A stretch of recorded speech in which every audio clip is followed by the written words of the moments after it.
Hi, இன்னைக்கு ஹெல்தியான ஒரு லட்டு ரெசிபி உங்களோட ஷேர் பண்ண போகிறேன். இதுக்கு பார்த்தீங்கன்னா 5 பொருள் இருந்தால் போதும், குயிக்காகவும் செஞ்சிடலாம். ஸோ கிட்ஸுக்கு வந்து இது ரொம்பவே நல்லது. ஸோ அவங்களுக்கு ரொம்பவே பிடிக்கும்.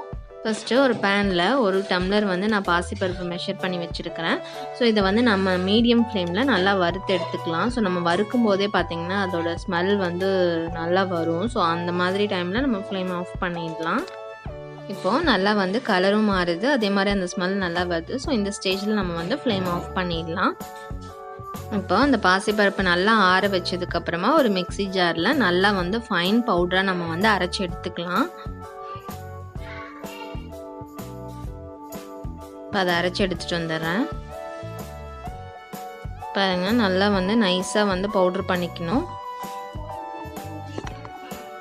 இப்போது நம்ம அரைச்சி வச்சுருந்ததை ஜலிச்சு எடுத்துடலாம்.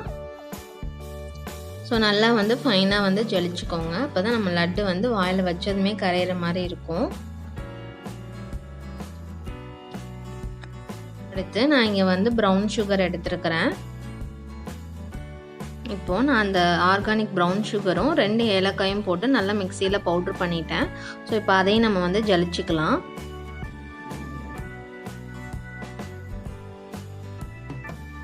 இப்போது முந்திரி பருப்பு வறுத்து எடுத்துக்கலாம். அதுக்கு ஒரு பேனில் 4 டேபிள் ஸ்பூன் அளவு நெய் ஆட் பண்ணிக்கோங்க. நெய் சூடானதும் நம்ம கட் பண்ணி வச்சுருந்த கேஷ்யூஸ் போட்டு ஃப்ரை பண்ணி எடுத்துக்கலாம்.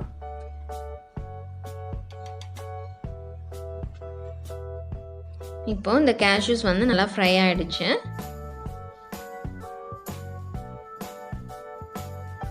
இப்போது நம்ம ஃப்ரை பண்ணி வச்சுருந்ததை அந்த மிக்சிங் பவுலுக்கு மாற்றிக்கலாம். ஸோ நெய் வந்து கொஞ்சமாக 1/4 டம்ளர் அளவு நான் வந்து நெய் உருக்கி வச்சுருந்தேன். ஸோ அதை வந்து கொஞ்சம் கொஞ்சமாக சேர்த்து தான் நான் வந்து உருண்டை பிடிக்க போகிறேன்.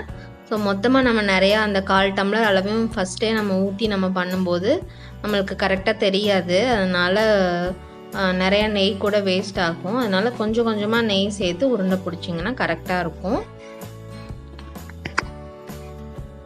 பாருங்கள், இந்த 1/4 டம்ளரில் கொஞ்சம் காலியாக இருக்குது. கொஞ்சம் கொஞ்சமாக தான் நான் தெளித்து அப்புறமா தான் உருண்டை பிடிக்க போகிறேன். ஸோ அது கொஞ்சம் வார்மாக இருக்கும்போதே நம்ம உருண்டை பிடிச்சிடணும், இல்லாட்டி ஷேப் வராது.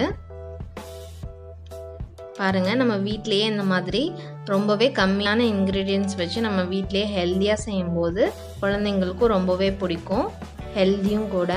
இப்போது உருண்டை பிடிக்க ஸ்டார்ட் பண்ணிடலாம். ஸோ அதுக்கு முன்னாடி கையில் கொஞ்சமாக வந்து நெய்யை ஆட் பண்ணிக்கோங்க. ஸோ மூங் தாலும் வந்து ரொம்ப ஹெல்த்தி. அதே மாதிரி இங்கே நான் ஒயிட் சுகர் ஆட் பண்ணல, ஆர்கானிக் ப்ரௌன் சுகர் தான் ஆட் பண்ணியிருக்கிறேன். ஸோ இது வந்து ரொம்பவே ஹெல்த்தியானது, கிட்ஸுக்கு தாராளமாக கொடுக்கலாம் இது. பாருங்கள், என் பையன் வந்து அந்த உருண்டையை வந்து எடுத்துகிட்டு போயிட்டாரு. கொஞ்சமாக உருண்டை பிடிச்சி கொடுத்தா அதெல்லாம் வாங்க மாட்டேங்கிறாங்க. ஃபஸ்ட்டு செஞ்சுருக்கிறது தான் வேணும்னு எடுத்துகிட்டு போயிட்டாங்க. ஸோ நம்ம ஜலிச்சு பண்ணியிருக்கிறதுனால நம்மளுக்கு வாயில் வச்சதுமே கரையக்கூடிய டெக்ஸ்சராக தான் இருந்தது. இந்த வீடியோ உங்களுக்கு பிடிச்சிருந்ததுன்னா மறக்காமல் லைக் பண்ணுங்கள், கமெண்ட் பண்ணுங்கள், உங்கள் ஃப்ரெண்ட்ஸ் அண்ட் ஃபேமிலியோட ஷேர் பண்ணிக்கோங்க. நம்ம சேனலை அப்படியே சப்ஸ்கிரைப் பண்ணிவிடுங்க. தேங்க்ஸ் ஃபார் வாட்சிங். தேங்க்யூ.